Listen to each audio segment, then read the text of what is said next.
Católica é uma das mais antigas e poderosas instituições do mundo. Criada há 2000 anos, ela surgiu de um homem que não foi Jesus e cresceu até ser dona do mundo. Mas para isso, sua história foi marcada com mortes, traições, roubos, pecados e até mesmo associação com algum dos piores vilões da nossa história. E nesta nova série do canal, nós vamos contar esses segredos e mostrar o que eles querem esconder, mostrando que a maior instituição religiosa do mundo também é uma das mais ricas, possuindo tantas coisas que poderia mudar o rumo do planeta com o seu dinheiro e a sua influência. Além disso, falaremos sobre as figuras que moldaram a igreja, os papas. Contaremos o que alguns desses poderosos homens fizeram para conseguir o poder e todas as loucuras que fizeram para mantê-lo, indo além de assassinatos de concorrentes até a união com nazistas, fascistas, maçons, iluminatis e satanistas. Então, se você quer desvendar os segredos mais obscuros destes 2000 anos de história da Igreja Católica e todo o seu poder, não deixe de acompanhar esta nova série. Hoje começaremos com o seu início. Poucas pessoas conhecem a verdadeira história do surgimento da Igreja Católica e do seu vasto poder. Depois deste vídeo, você vai aprender a diferenciar o verdadeiro cristianismo da Igreja Católica. Sim, a Igreja Católica não é cristã, se formos levar ao pé da letra as palavras ditas por Jesus Cristo, registradas nos Evangelhos. Das religiões que se intitulam como cristãs, a Igreja Católica é a que mais fica distante do verdadeiro Evangelho deixado por Cristo. Sentem-se, crianças. O tio Lu vai contar uma história para vocês.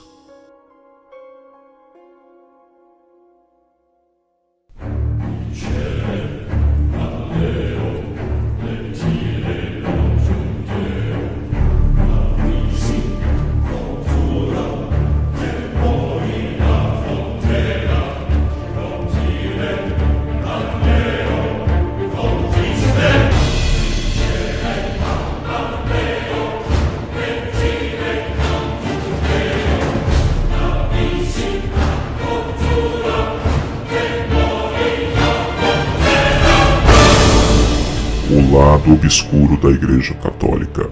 Capítulo 1. O começo. Pois também te digo que tu és Pedro, e sobre esta pedra edificarei a minha igreja, e as portas do inferno não prevalecerão contra ela.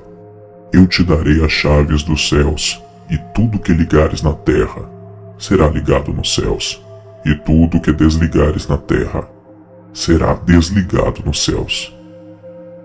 Baseando-se neste versículo que se encontra em Mateus capítulo 16, versículos 18 e 19, os primeiros católicos apostólicos romanos fundaram o catolicismo, o que é bem diferente da igreja primitiva fundada pelos apóstolos de Cristo. A igreja primitiva tinha o intuito de levar a palavra de Deus, e a Igreja Católica tinha o interesse de politizar a fé e controlar a população para beneficiar o Império Romano. Assim surgiu a Igreja Católica, uma espécie de primeiro Papa, que segundo eles foi o apóstolo Pedro, mas estudando o cristianismo, sabemos que Pedro nunca foi Papa e que ele nunca fundou a Igreja Católica. Durante muitos anos, a Igreja era apenas um conjunto de ensinamentos de Cristo e não uma instituição oficial, pois Roma não tinha essa religião como verdadeira. Inclusive, Roma perseguia e matava os cristãos, oferecendo os cristãos a leões, entretendo o povo nas arenas matando milhares e milhares de pessoas inocentes que apenas professavam a sua fé a Cristo. Mas no ano de 312, os problemas romanos eram muitos e o imperador resolveu oficializar o catolicismo. Assim, Constantino se utilizou da nova religião para tentar unificar seu povo. Não que ele realmente acreditasse nela, mas ele viu o poder que o cristianismo tinha para influenciar e dominar as mentes. Constantino, o Grande, entrou para a história romana como o primeiro imperador romano a se converter ao cristianismo. Contudo, fica em aberto a seguinte questão: será que ele teria feito isso por pura devoção ou fora apenas uma jogada política? Constantino, antes de se tornar cristão, era um homem devoto inicialmente ao culto dos deuses romanos, que para o cristianismo são demônios camuflados de seres extraordinários, mas não passam de anjos caídos que enganam as pessoas. A conversão do imperador romano Constantino é considerado o fato mais emblemático na história do cristianismo, depois dos relatos bíblicos. Como decorrência desta suposta conversão, em 313 ele assinou um decreto conhecido como Edito de Milão, na qual a religião, sugerida a partir dos ensinamentos de Jesus Cristo, deixou para trás os tempos de clandestinidade no Império Romano. Porém, o reconhecimento como a religião oficial do Império só viria a acontecer mais tarde. Além disso, a promulgação do edito serviu como pontapé inicial para a Igreja de Roma, aos poucos, alcançar a primazia religiosa que a sustenta até hoje. A explicação para esta suposta conversão do imperador Constantino é que antes de uma das inúmeras batalhas, ele teve um sonho durante a noite, e neste sonho, ele viu uma cruz, e nesta cruz estava escrito as seguintes palavras: sob este símbolo vencerás. Na manhã seguinte, ele ordenou que fosse pintada uma cruz em todos os escudos dos soldados e a batalha resultou numa esmagadora vitória do seu exército. A partir daquele momento, Constantino passou a se confessar cristão, sendo esta a razão, inclusive, para a cruz se tornar o símbolo do cristianismo. Não sei se você já percebeu, mas o símbolo do cristianismo é a arma que foi usada para matar o seu Criador. Isso é no mínimo estranho, não acha? Entretanto, a despeito desse relato, não me convenço que houve uma sincera conversão da parte do imperador Constantino. Me parece que ele enxergou no cristianismo um meio de consolidar o poder, já que após a vitória na citada batalha, ele se convertera no único soberano do lado ocidental do império, e os cristãos formavam um único grupo que não o via como seu Senhor Supremo. Os cristãos daquela época não acreditavam na conversão sincera do imperador Constantino. Sem esquecer que grande parte dos cristãos daquela época preferiam a morte a ter que participar de rituais não cristãos, muitos pagando com a própria vida por tamanho crime, entre aspas. Esses mártires, como ficaram conhecidos, morriam por amor à causa, o que certamente deixava os integrantes do alto comando romano, bem como o próprio imperador Constantino, perplexos diante de tamanho nível de entrega e fidelidade. Como controlar um povo que não tem medo de morrer? Como ameaçá-los para que obedeçam às suas ordens e decretos? Foi com este questionamento que o Império Romano criou a estratégia de se apossar do cristianismo. Acredita-se que foi daí que surgiu o velho ditado: se não pode com eles, junte-se a eles. Assim surgiu o que conhecemos como catolicismo, e por conta deste domínio de Roma sobre o cristianismo, veio o nome que perdura há mais de 2000 anos: Igreja Católica Apostólica Romana.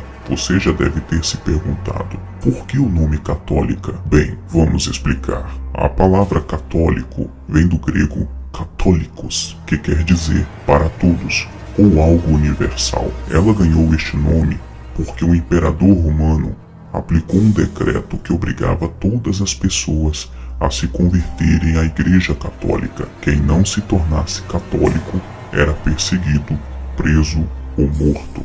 Afinal, controlar uma única religião era mais fácil. Vale ressaltar ainda que um antigo historiador chamado Políbios, certa vez ao analisar as crenças gregas e romanas, ao final concluiu que os romanos tendiam a praticar menos iniquidades do que os gregos, pois acreditavam na existência do inferno.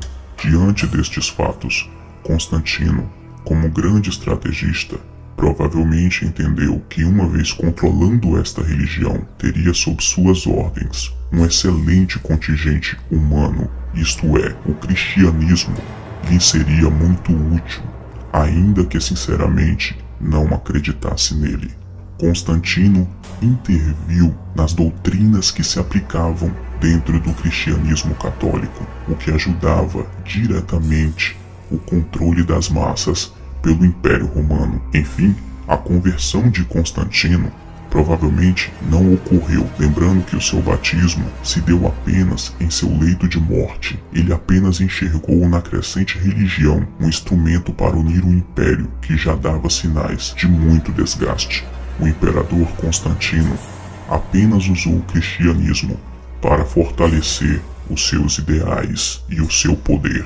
No frigir dos ovos, podemos dizer claramente que a Igreja Católica foi criada por um imperador romano que não entendia nada sobre o verdadeiro Evangelho de Cristo.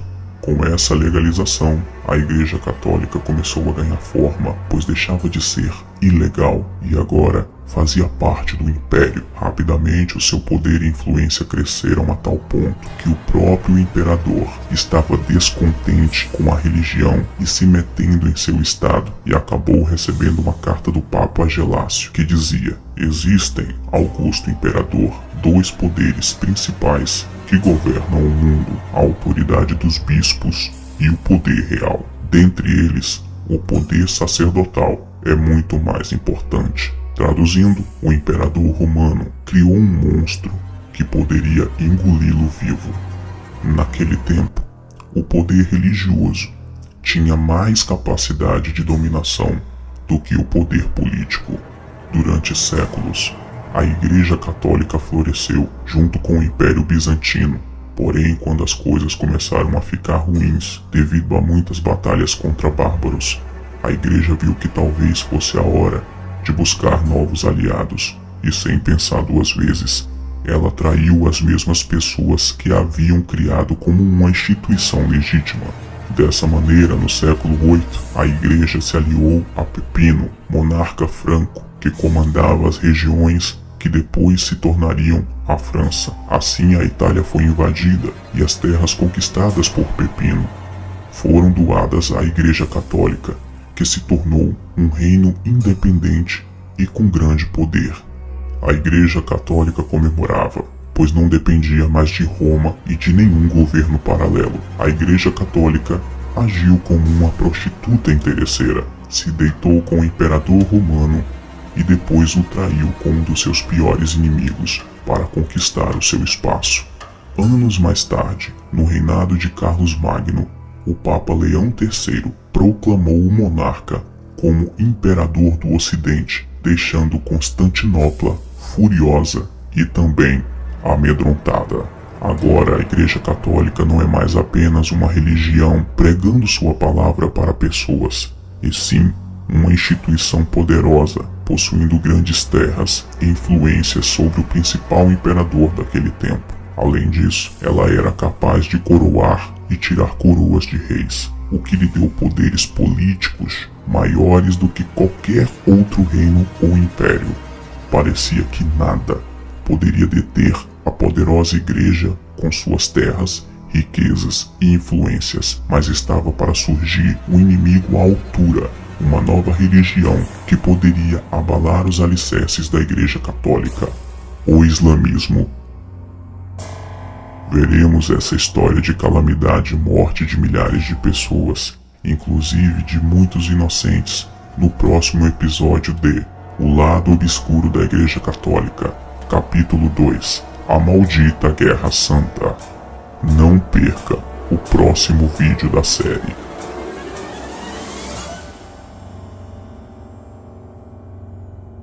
Obrigado por assistir a mais um vídeo bizarro deste canal. Curta a página Tio Lu no Facebook. O link está na descrição do vídeo. Inscreva-se no canal e participe da minha creche de crianças obscuras. Até o próximo vídeo. Um beijo do Tio Lu. Sonhem comigo.